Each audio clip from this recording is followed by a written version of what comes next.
Bitcoin can make your life better, but I bet you don't know how. I co-founded this Bitcoin company called Greenbit earlier this year, and I quickly found out that none of my friends knew what Bitcoin was, and the few that did, they had bad information. So today, I want to tell you what Bitcoin is, how my family uses it today, and how you can benefit from it, the consumer. So, yes, I did buy an island last year. That's it. And it's been a lifelong dream, and I'm thrilled to be working on this island. And what does that have to do with Bitcoin? I'm going to come back to that in a couple minutes. So what is Bitcoin? It's a cryptocurrency. It is a currency, US dollars, euros, Bitcoins. And it's based on some amazing technology, peer-to-peer, and it's just, it's a decentralized system. Bella, I'm doing a TED Talk. Yeah, Dad, I know. You're kind of messing it up. As soon as you say cryptocurrency, you're going to lose everyone. And kids are better at explaining new technologies than adults are. So I'm here to help you. Well, okay, but we got to kind of hurry up. Yeah, Dad, I know. It's a TED Talk. Bitcoin is digital cash. Let me explain what I mean. This is physical cash. $1 US. Calvin, I'll buy the pen you have for $1. Okay. Thanks. With cash, I don't need a bank or anyone in the middle of this transaction. I give him the cash, he gives me the pen. I don't even need to know his name. Here, I don't want the pen. Can I have the cash back? No. That's the way cash works. Bitcoin works the same way as cash, but Bitcoin is digital cash. Here, watch this. I'm going to pay for the pen with Bitcoin. I just send Bitcoin from my phone directly to Calvin's phone. I just need a smartphone. It's so cool. You can hold Bitcoin on a smartphone in a Bitcoin wallet like this one. You can download them for free. Bitcoin is to cash what email is to paper mail. With email, I can send information over the internet directly to anyone I want in the world. I can send Bitcoin over the internet to anyone I want in little tiny amounts, even less than a penny, or in large amounts like 1,000 Bitcoins, which is $270,000 today. Are you guys starting to get this? So that's the basics of Bitcoin. My dad can take it from here. Bye.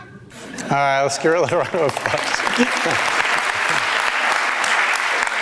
Well, there's a few other things you need to know about Bitcoin wallets and Bitcoin itself. How do you get Bitcoin on your Bitcoin wallet on your smartphone? Well, there's several different ways. If you have a bank account, you can attach it and transfer money from your bank account directly in your wallet, convert it into Bitcoin. If you don't have a bank account, somebody else who has Bitcoin can transfer it to you from their wallet, or you can sell something, a bicycle, jewelry, products, services, and accept Bitcoin for payment. Or you can go to one of these Bitcoin ATM machines, like this Jolly Bitcoin ATM machine that are popping up all over the world. You put cash into it, and it will put Bitcoin directly onto your phone in your Bitcoin wallet.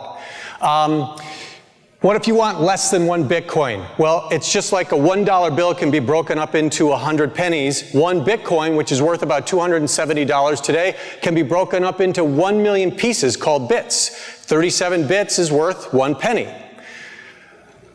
Who owns Bitcoin? Well, it's not owned by a company, the government. It's not owned by anyone. It's like the internet. It's a decentralized system. Nobody owns it. It's owned by all the people who use it and process it. So that means no one can shut it down, including governments. And speaking of governments are starting to embrace Bitcoin. This is a headline that is less than a month old. Canadian Senate officially takes a pro-Bitcoin stance. Well, here's a couple other interesting statistics about Bitcoin. There's over 300,000 retailers around the world that accept Bitcoin now. You may have heard of some of these that are up on the screen right now. And there are over 10 million consumers who are currently using it. There has been an increase of tenfold in the number of Bitcoin transactions in just the last 2 years, and over $44 billion has been transacted in Bitcoin. And VC money is pouring into Bitcoin. In 2012, $20 million of VC money came into Bitcoin companies. The first 6 months of this year's $500 million has come in from top-tier investment firms like Goldman Sachs and Andreessen Horowitz and Qualcomm Ventures. The New York Stock Exchange even invested in Bitcoin technologies. So, just curious, how many of you are a little surprised by the information you've heard so far about Bitcoin? Yeah, a lot of you. Most people don't really understand what it is even when they've heard about it. So let's talk about a few of the ways that you can use it. These first two little video clips are my daughter. I have Bitcoin on my phone that I want to sell for cash. So using this Bitcoin ATM machine, it's really easy. I'm going to sell my Bitcoin. I want $20 out, so I just sell it. Using my phone, I can scan this, which sells $20 worth of Bitcoin off my phone, and I can get $20 of cash out. And here's my $20 in cash. I use Bitcoin on my phone to buy pizza at the Pie Hole in Salt Lake. So I just punch in the amount on my phone of the pizza, continue, and then I just scan this right here, and it's done. It's that easy. Now, some of you may be wondering how secure it is. It's very secure, especially if you use a wallet like this one that actually insures your Bitcoin in your wallet, even if someone happens to hack into it. It's like being insured at a bank. If you go to the internet, and Overstock.com was the first large internet company to start accepting Bitcoin. If you go to their website and buy something, you'll see on the checkout page on the top screen there's different options to pay. You can use credit cards, PayPal, and you see the Bitcoin icon? You click on that, you check out, that bottom screen will pop up. You've got a little QR code there. You point your Bitcoin wallet at that, and it'll deduct 0.22 Bitcoins for that purchase off your phone, going directly to Overstock. No banks in the middle. It's a direct transaction. That's why there's no chargebacks. If you're a retailer, if you're a small entrepreneur and you take Visa or MasterCard, this is one of the brilliant things about accepting Bitcoin. It's like accepting cash. And you save that 1% to 3% you would have to pay if you accepted a credit card. Micropayments, I love this application. You walk into a gas station, you want a bottle of water, and they say, sorry, in order to use your credit card, you need to buy $5 worth of stuff. Well, if they accepted Bitcoin, you could buy a piece of bubble gum for 5 cents. There's no minimum.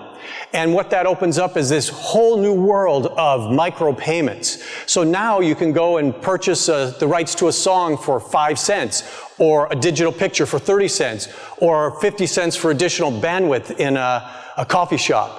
So this micropayments market, the only reason it hasn't exploded worldwide is we've never had a good payment system for it until Bitcoin.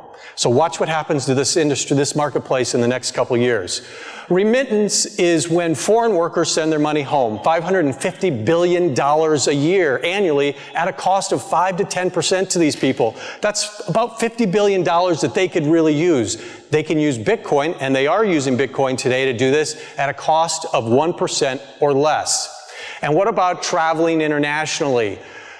You use your credit card overseas. If it works, you're going to get a nice, huge 3 to 10% extra fee for transferring that into a different currency. If you take your dollars and you want to get currency in that country, it's going to be another 3 to 10%. Well, what if there was a currency, one currency, that you could use anywhere in the world and not have to do any of the transfers? Well, it's called Bitcoin. It's here today. Now, granted, we need a lot more retail stores around the world to start accepting Bitcoin to fully benefit from this, but that's coming. All right, back to the island. So, I bought this island. That's me the first 10 seconds I landed on it. Of course, Bitcoin will be accepted there. There's nothing there today. You're welcome to come and camp. And my goal is really to build this as the greenest development in the world. We're breaking ground next month. Why do I talk about this? Well, there's a little village on the island. That's the chief. He's doing some work for me. I send him money every month. Before Bitcoin, I had to take the money from my US dollar account in Singapore, send it to Malaysia, have it converted, have someone go to the bank, get the cash, take a boat out to the chief. Today, I take the Bitcoin from my wallet. In 10 seconds, I send it to his smartphone. He's got it. He can convert it to Malaysian ringgit anytime he wants. It's so much more efficient. I'm just scratching the surface of what you can do with Bitcoin today and what you will be able to do with it in the next few years. Keep your eyes open. So Bitcoin, now you know what it is, a couple ways to use it, and how it might make your life better. Thank you.